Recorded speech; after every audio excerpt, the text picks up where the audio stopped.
I cannot fucking believe it. But the first fucking car I get, okay, the Camaro had one, but this car has a working fucking parking brake. Like, are you fucking kidding me that this piece of shit is the first car I get with a working fucking parking brake?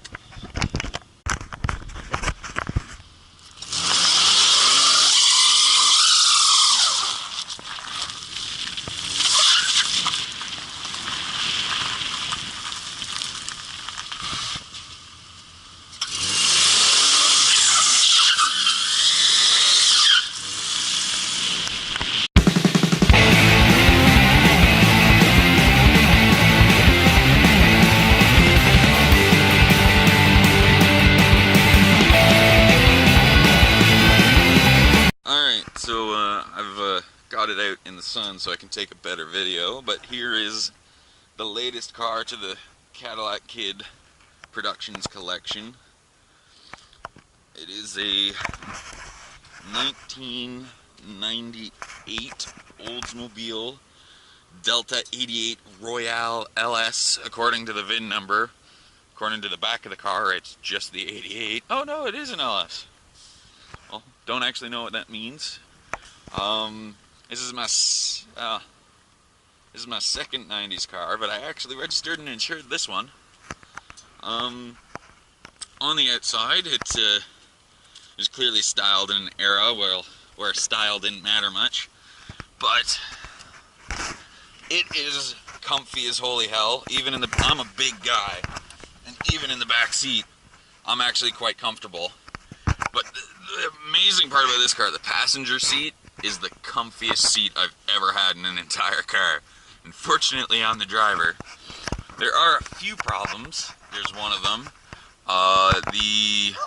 One of the fog lights doesn't work. I don't even think it has fog lights, but the guy told me one of the fog lights doesn't work.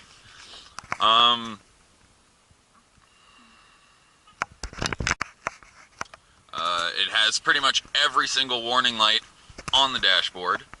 The brakes are non-existent. In fact, the day after I bought the car, the brake warning light came on, along with a constant beeping that can't be turned off until I rip the fuse out of the car. But it does come with a CD player, tape deck, an MP3 converter for the tape deck. Oh yeah. Seating for 6. What else? Oh, if you fill the tank up all the way, gas leaks out the tank. That's lovely.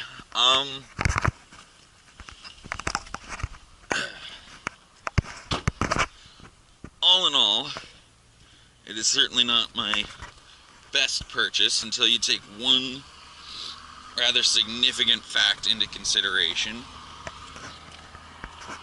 And that fact is that this entire car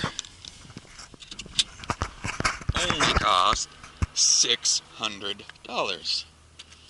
which isn't that bad. Who needs brakes? Like, they're overrated. Let's get the 3800 series V6, which is one of the best engines that GM ever made. Puts out about 230 pounds of torque, 200 horsepower. It is limited electronically at 170, but the guy I bought it from has a computer kill switch built into the car. That if you hit it, the computer resets. So if you're already doing 160 and you reset the computer thinks it's doing 0. So you can actually achieve the car's top speed, which I believe is 230 kilometers an hour. Of course, you'll fucking destroy the car. And also, something that makes me absolutely giddy. Here's the key. It has remote start! I fucking love that.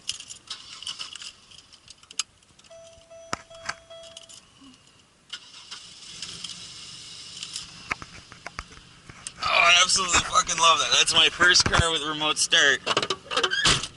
And I've used it like 40 times and I've driven the car 3. Ooh, little compartment up here. I didn't even notice that.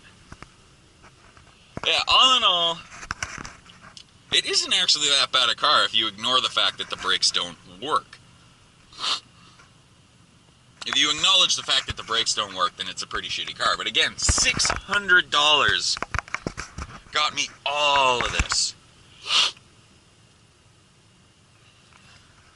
Now I just have to figure out how to reset the clock. Oh, hey.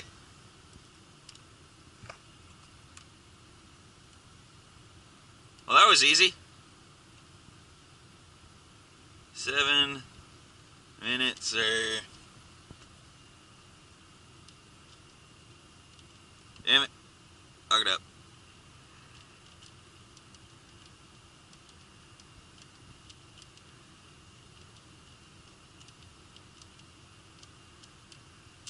Alright. Now the clock is set. Oh, and the feature that I probably love absolutely most about this car, it has a working radio!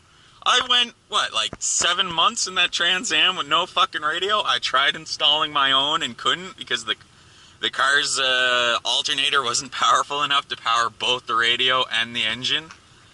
So yeah, I am fucking glad I finally have a motherfucking car with a motherfucking radio.